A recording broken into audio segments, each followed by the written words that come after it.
everyone! So today's video is so exciting because this is a do-it-yourself Mother's Day gift video, and I am so excited to be doing this video today. So we're gonna go ahead and jump right into it. This video is also a collab with my friend Aubrey, and her video and channel will be linked in the description. So starting off, I have two glass jars that are actually old candles that I have just taken the wax out of after I burned them down. If you want a more in-depth on how to do that, I will put that in the description down below. Then I also have some Mod Podge that I bought from Hobby Lobby. It's not too expensive. And then I have a piece of paper that I wrote my mom's name on and also the word mom. My mom's name is Teal, by the way. I have just like a spongy brush, and then I have three different kinds of glitters that I'm going to be using for this. I have some paper plates and a pair of scissors. So our first step is going to be just cutting out the letters. You know, you could just do it with the white showing, but I think it looks really cool if you actually individually cut out the letters. So I'm just kind of showing you me cutting, but obviously I cut out these letters off camera because that would have taken so much time to do on camera.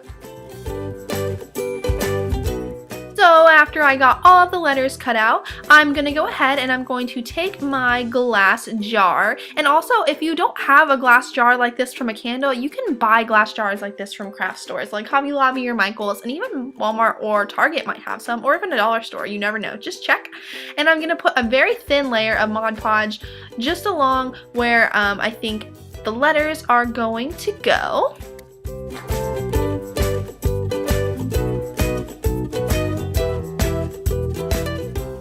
I'm going to start with the letter T for my mom's name, and I kind of went off camera a little bit. I tried to show you guys, but I was really bad at trying to show you guys and do this at the same time. But I'm just going to place the letters of her name in the best fashion that I can. That's the most even. It was actually really difficult. I was trying so hard not to get glue on myself, and let me tell you guys, you're gonna get a little glue on you. But when the glue gets tacky, the letters will literally stick immediately. So make sure you're really careful and you put the letters right where you want them, because if they're uneven, they're pretty much going to be stuck that way because the paper is so thin that it sticks very easily to the glue.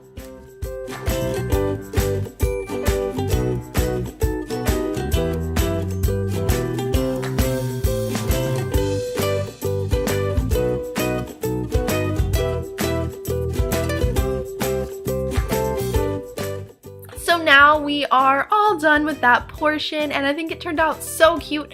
If you're wondering what fonts I used or how I got that, I just went on PicMonkey and typed up those words and just printed them out and used fonts from there. And now for this one, I'm going to be mixing two glitters. I'm going to be mixing gold and pink. Obviously, it doesn't matter. You can just go with whatever colors you think your mom will like, or anybody that you're making it for, even if you're making it for yourself. I'm thinking about making one for myself, but I just mixed these two glitters, and then I'm just going to shake them together on my paper plate like this, because I think it's the best way to mix it. You can mess with plastic bags, which is what I have done in the past, but I think the paper plate was just as easy of a way to mix it all together.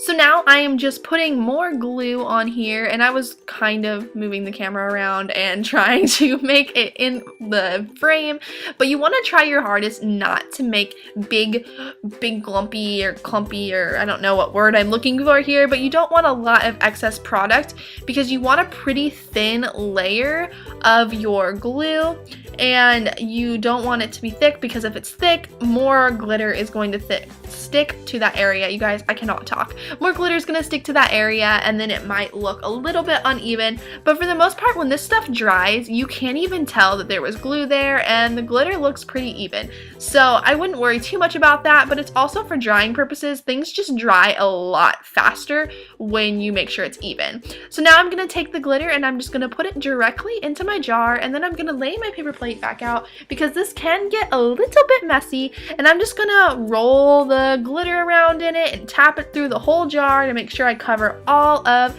the surface area. And I actually realized in a little bit that I missed a spot and I put a little bit more glue on it, but I love doing this, and you just keep going in circles. It's actually kind of entertaining to me. And then I just go ahead and tap off the extra glitter And then I also like to put the glitter back in again and use it as much as I can to make sure as much is covered as possible. And this is where I'm putting the extra glue where I missed, and so obviously I had to put more glitter back in there and put it over the top of what I messed up a little bit. But yeah, it's just a process. Just keep putting glitter in and keep shaking it out, and then make sure that your glitter is all even, and then you're good to go.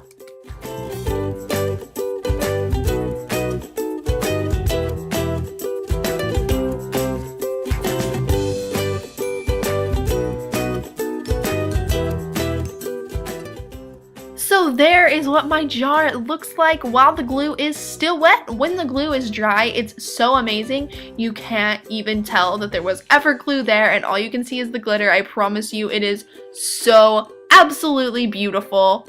So here is another close-up of what that jar looked like. And then I'm also going to show you the other one I did. I used purple and gold glitter, and this one says Mom with a different font. It's so freaking cute, and I did the exact same thing I did with the other one, and I absolutely love it. And also, this is one that I did with all 3 of those glitters that I did a while back, so it's all done, and you can see there's no glue, and I just store my chubby lipsticks, and it's absolutely adorable. Alright, so this is the next morning. It was only sitting for about 6 hours because I stayed up pretty late doing this. But you can see it's mostly dry, but then the spots that I didn't get even is where the glue still is. It's a little heavy. So I'm going to just seal in my glitter, which you don't have to do at all. I actually regretted sealing in my glitter after I started, and I'm using a smaller brush because in the spots where it's still wet, the glitter is going to want to try to come off. So you only want to try to do this when your thing is completely dry, and I messed up a little bit, so I ended up stopping doing that about halfway. Okay, so when the glue is completely dry, you can see it's starting to be completely dry on the top, and it's going to just look like that. It's going to be even all the way around. The glue is going to dry completely clear, and then it's going to look exactly like that. And so here's what mine looks like when I have like the glue kind of sealing. It actually was drying pretty quickly. If you put it in a warm spot, it'll definitely dry really fast. But I think these are really adorable DIYs to do for your mother for Mother's Day, or even for a birthday or any holiday. I hope you guys enjoyed this DIY. Again, I'm sorry my finished product wasn't dry when I'm finishing this video, but please be sure to subscribe. I love you all very much, and I'll talk to you all later. Bye, guys.